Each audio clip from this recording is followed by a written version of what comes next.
नमस्कार दोस्तों, देसी लॉजिक के इस प्रोग्राम में एक बार फिर से आपका स्वागत है।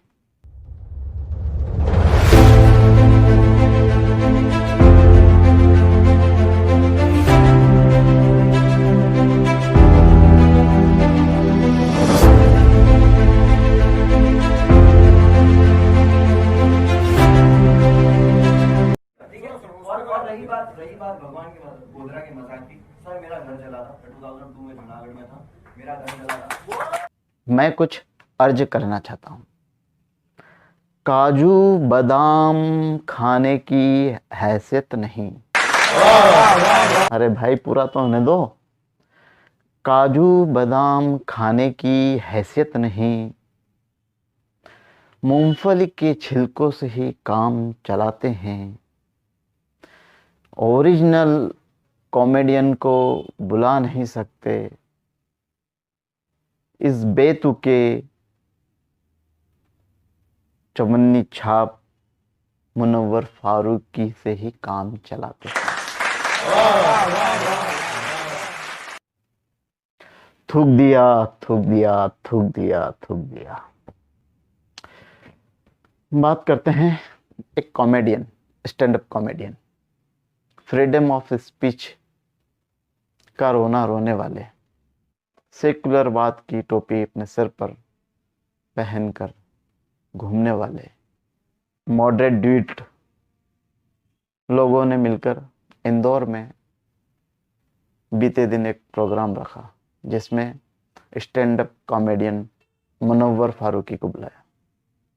पहले भी इसने हिंदू देवी देवता को अपमान किया और पहले भी पिट चुका है, और कॉमेडी के नाम पर हिंदू देवी देवताओं का मजाक उड़ाना, यहाँ तक कि एक संवेदनशील घटना गोधरा कांड पर भी मजाक बनाया गया।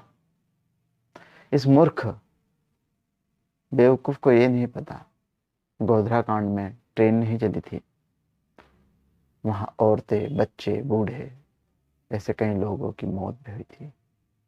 ये उन लोगों की मौत पर कॉमेडी कर रहा है। फ्रीडम ऑफ स्पीच के नाम पर हिंदू देवी देवताओं का मजाक उड़ाना और हिंदुओं की आस्थाओं को ठेस पहुंचाना ही इसका एक मकसद बन गया। रही बात कॉमेडी की, मैं ये पूछना चाहता हूँ कि इस व्यक्ति में कौन सा एंगल से कॉमेडी दिखती है। ना बोलने के तरीके और ना ही इसकी बातों से हंसी आती है। इसके सुनाए गए जोक्स पर हंसने वाले पर भी तरस आता है। कौन सा सस्ता नशा करके उसकी बातों पर हंसते हैं, खिलखिलाकर हंसते हैं। मैंने उसके प्रोग्राम देखे, मुझे तो अभी तक कोई हंसी नहीं आई, ना कोई ऐसी बात लगी जिससे हंसी आए। अपने देश में कई महान बड़े बड़े ऐसे कॉमेडियन हैं, कलाकार हैं, जिनके खड़े रहने से ही लोगों को हंसी आ जाती है, और ये कॉमेडियन बनता फिरता है।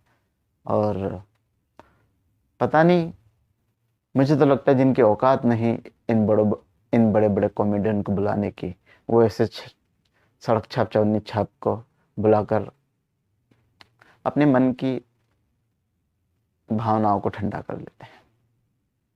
लेकिन इसकी बात पर हंसने वाले, मुझे समझ में नहीं आता है कि इसकी कौन सी बात पर हंसी आती है। हाँ, इसमें अंग्रेजी के शब्द का इस्तेमाल करना, वो भी भद्दे गंदे।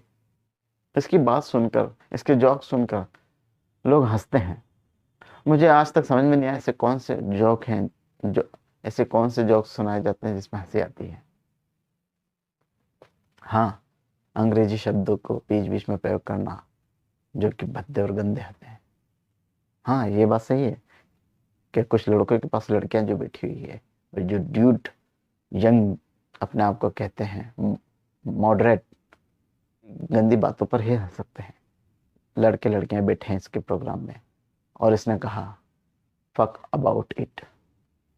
ऐसे शब्दों पर ही हंसी, लड़के लड़कियों को हंसी आती है। इसकी ऐसी गंदी और ओछी हरकतों का इसे जवाब भी दिया गया, और मैं उन प्रोग्राम कराने वाले उन लोगों से भी पूछना चाहता हूँ कि तुम हिंदू होकर भी अपने हिंदू देवी देवताओं का अपमान और उन पर जोक सुन रहे हो और हंस रहे हो खिलखिलाकर। धिक्कार आप जैसे लोगों पर, अपने आप को मॉडरेट। खैर, ऐसे मूर्ख और बदतमीज बेहुदा लोगों की क्या सजा है वो हमने देख ही लिया है। उसके खिलाफ एफआईआर दर्ज हुई है, उसे अरेस्ट भी किया गया है। किसी व्यक्ति ने उसे रोकने की कोशिश की, उसे बताया, उसे समझाया कि तुम आगे से ऐसी गलती ना करें और हिंदू देवी देवताओं के बारे में गलत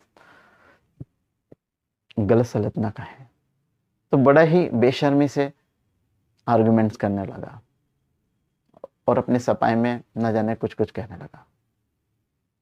और उसी की बात सुनकर ये मूर्ख बेवकूफ लोग जो बैठे थे सुनने वाले, वो हंसने लगे, चिल्लाने लगे। सो ऐसे मूर्खों को सजा तो मिल चुकी है और मुझे लगता है आने वाले समय में ऐसे बेवकूफ़ों को रोका जाएगा, ऐसे मूर्खों को रोका जाएगा और ऐसे मूर्खों को अपने आसपास भटकने ना दें।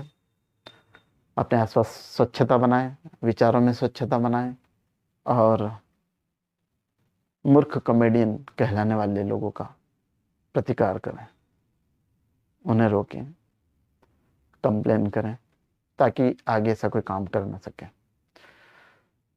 नमस्कार, जय हिंद, जय भारत।